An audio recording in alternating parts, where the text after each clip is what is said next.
Okay, I had more, I guess, a general question for everyone, but we've been talking a lot about networking, and I know as a senior, my skills are as honed as they're going to be graduating from undergrad.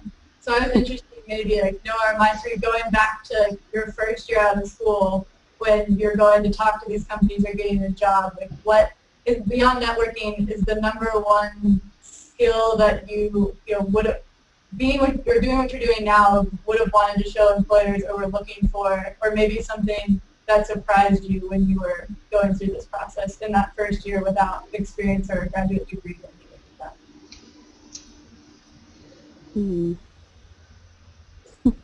That's a difficult question. It is a difficult question. Yeah. So that's Maitri's way of saying she wants to go last.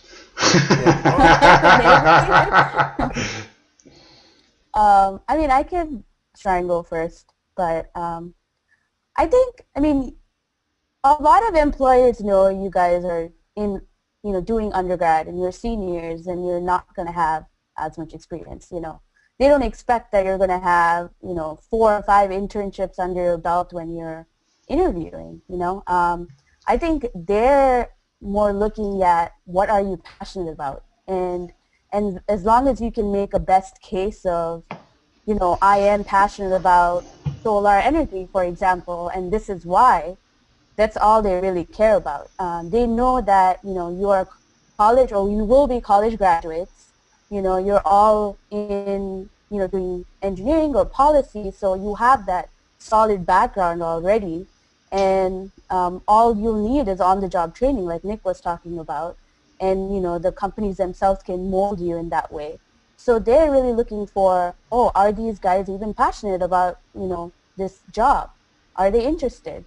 And I think that's what you need to concentrate on, is really figuring out what exactly you're passionate about and try and kind of come up with an elevator speech or try to put that across so that the person interviewing you knows that, okay, you know what, I want that person because they're passionate about it regardless of what experience they might have in that particular industry. I have to say that I absolutely second that point. I actually review resumes for Distributed Sun, and so I'm kind of a first level screen. And that's one of the things I look for. I look for if it's somebody with an MBA or a finance background or environmental sciences background. I look for that specific mention of renewable energy or a real passion for that, and that kind of bumps your resume up to the top of the pile. If you just have somebody that's applying for finance or with a finance background to do project finance, and they don't really say, well, I have an interest in this because, it's kind of like they just saw it and they're like, oh, looking for finance, I'm going to apply for that position. Maybe I'll get in. But really saying that you're passionate about something like this definitely goes a long way. Yeah, I think that is also, that's a very good point. I would also say too, if there's some way you can demonstrate that that passion, like whether it's just through some club you were in at school, various activities you had engaged in, that's all really great. Just since Nick and Maitri already made the point really well, I would just add, when it comes to the federal government, if you're trying to apply to the job, it's just slightly different because the first stage of the application screening process is to look at it will be an HR person looking at the resumes and scoring them based on different criteria that they've been given. So what you really want to do in that case is demonstrate that basically every question is going to ask you something similar to how we want you to have this skill. Please show us in your experience or in your education how you have that. So it's just being able to really dictate clearly in that step what you or how you meet that standard.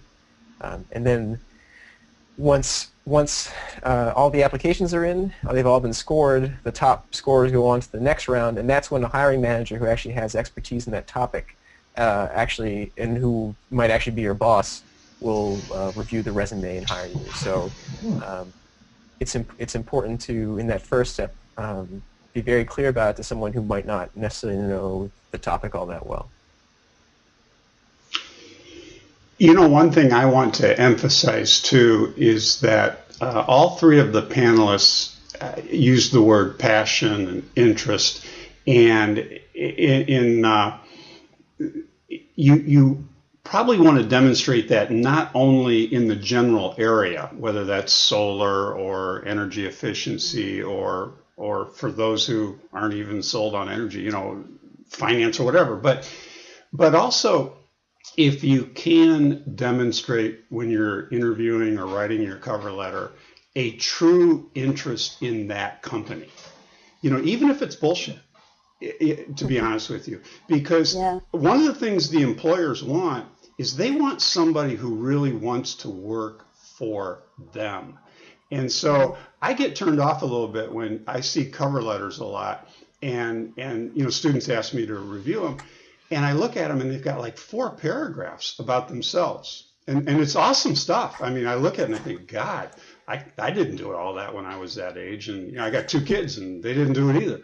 But the point is, rather than write 4 paragraphs about yourself, you might want to open with a paragraph about what is so cool about that company, you know, why you're really interested in them. And you do a little research and you come up with something. And, you know, when I said even if it's bullshit, it better not sound like bullshit. I mean, it better sound sincere, but that's my little log I'll throw on the fire. I don't know if the panelists had any other follow-up on this before we go to the next question.